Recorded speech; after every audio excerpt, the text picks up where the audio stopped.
अथ अष्टमोऽध्याय।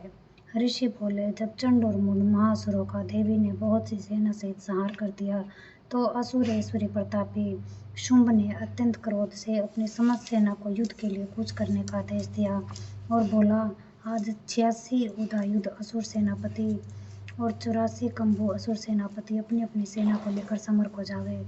कोटि वीर्य नाम वाले असुरों के 50 कुल धूम्र वंश में उत्पन्न हुए, 100 कुल कालक दुहार्द मौर्य वंशी और कोलाल वंशी असुर युद्ध में लड़ने के लिए मेरी आज्ञा से शीघ्र चले जावे।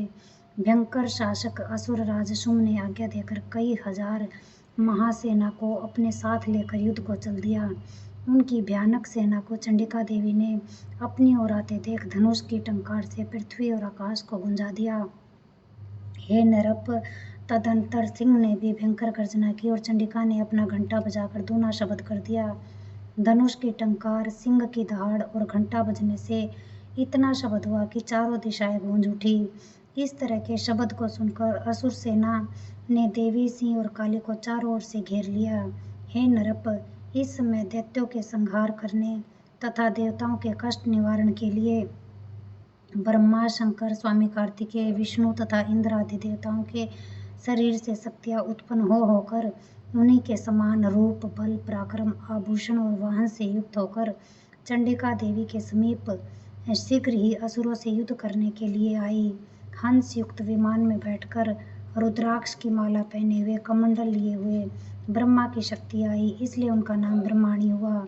शिवजी की शक्ति वृषभ पर सवार होकर त्रिशूल को हाथ में लिए हुए, महानाग का कंकड़ पहने और चंद्र रेखा से सुशोभित होकर वहां आई। स्वामी कार्तिकेय की शक्ति कुमारी अंबिका देवी उन्हीं के समान स्वरूप धारण करके मोर पर बैठकर शक्ति के लिए असुरों से युद्ध करने के लिए वहां आई। भगवान विष्णु की शक्ति गरुड़ पर बैठकर शंख, चक्र, गदा, सारंग, धनुष और खड्ग को हाथ में लिए हुए वहां आई। यक्षवारा की वाराही सुंदर शरीर को धारण किए हुए वहां आई। नरसिंह भगवान की नारसिंगी शक्ति उसके समान शरीर धारण किए हुए वहां आई। जिनके गर्दन के केस हिलने से आकाश से सब तारागण हिलने लगते थे। वज्र को लिए सहस्त्र नेत्रों वाली इंद्र की इंद्रिय शक्ति ऐरावत हाथी पर सवार होकर युद्ध में आई। फिर देव शक्तियों सहित चंडिका देवी से महादेवी जी ने कहा कि मेरी प्रसन्नता के लिए तुम इन असुरों का विनाश करो। तत्पश्चात देवी के शरीर से अत्यंत उग्र स्वरूप धारण किए हुए चंडिका शक्ति प्रकट हुई, जिसकी चिक्कार सैकड़ों गीदड़ों के समान थी। उस अपराजिता देवी ने धूम्र वर्ण जटा वाले शंकर जी से कहा कि हे भगवान, आप मेरे दूत बनकर अत्यंत गर्वीले शुंभ, निशुंभ तथा अन्य असुरों जो युद्ध करने के लिए वहां उपस्थित है, उनसे जाकर कहना कि हे असुरों, यदि तुम जीवित रहना चाहते हो तो पाताल लोक में चले जाओ। त्रिलोक का राज्य इंद्र को दे दो और देव गुणों को यज्ञ के भाग का उपभोग करने दो। और अगर अपने बल के घमंड से युद्ध करना चाहते हो तो मेरे आगे आ जाओ। मेरी योगिनियां तुम्हारे शरीर का रक्त पान करके तृप्त होगी। भगवती ने शिवजी को अपना दूत बनाकर भेजा था। इस कारण देवी का इस संसार में शिवदूती नाम प्रसिद्ध हुआ। भगवान शंकर द्वारा देवी की बातों को सुनकर वे दैत्य बहुत अधिक कुपित हुए और जहाँ कात्यायनी देवी थी उनके पास गए और क्रोध में आकर देवी के ऊपर बाण, शक्ति और रिष्टि आदि की वर्षा की।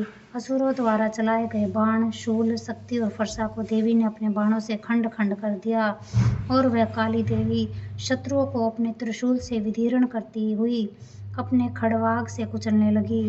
ब्रह्माणी देवी जहाँ जहाँ जाती वहाँ वहाँ अपने कमंडल से उन असुरों पर जल छिड़क कर उनके बल, वीर्य और पराक्रम को नष्ट कर देती थी।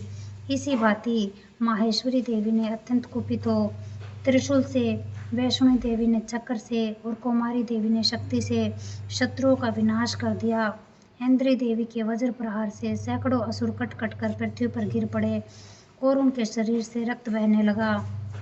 वाराही देवी ने अपने तुंड प्रहार से ही कुछ असुरों को नष्ट कर दिया।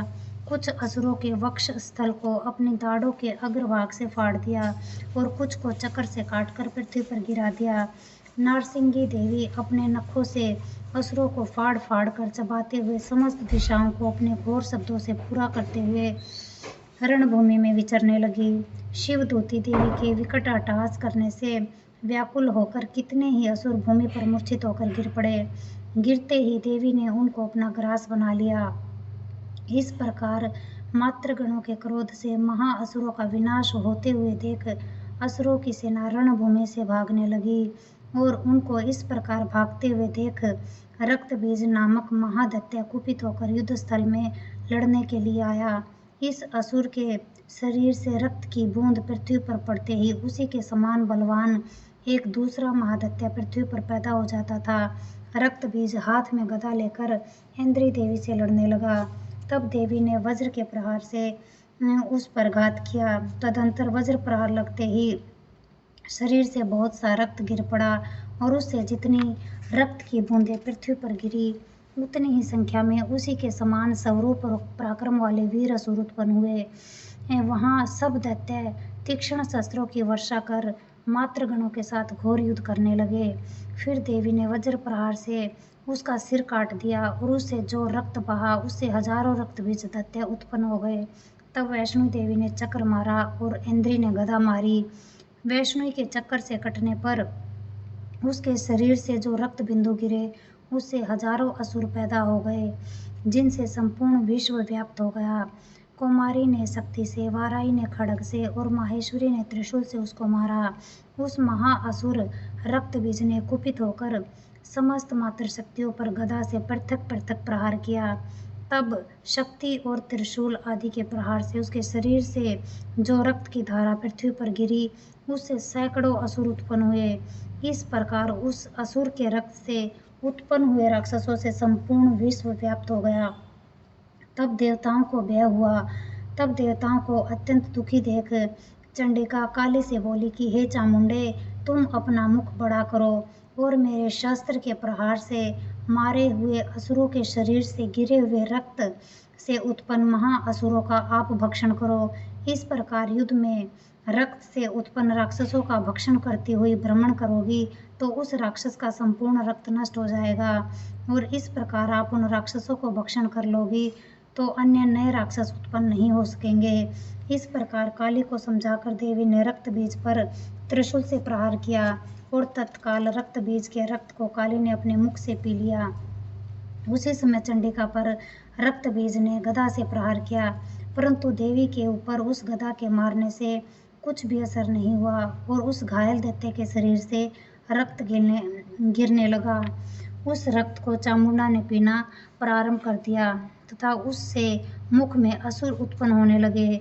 उन राक्षसों को चामुंडा खा जाती तथा उनका रक्त पी जाती थी। तब देवी ने शूल, वज्र, बाण, तलवार, रिष्टि आदि के प्रहार से रक्त बीज को मार डाला। हे नरप, इस प्रकार से शस्त्रों के प्रहार से घायल और रक्त रहित होकर रक्त बीज पृथ्वी पर गिर पड़ा। हे राजन, उस रक्त बीज के पृथ्वी पर गिरते ही देवता अत्यंत प्रसन्न हुए और मात्र शक्तियाँ उन महादैत्यों का रक्त पी पी कर मदोन्मत्त होकर नृत्य करने लगी। इति श्री मार्कंडेय पुराण के देवी महात्म्य में रक्तबीज वध नामक 8वां अध्याय समाप्त। जय माँ दुर्गे, जय माँ दुर्गे, जय माँ दुर्गे।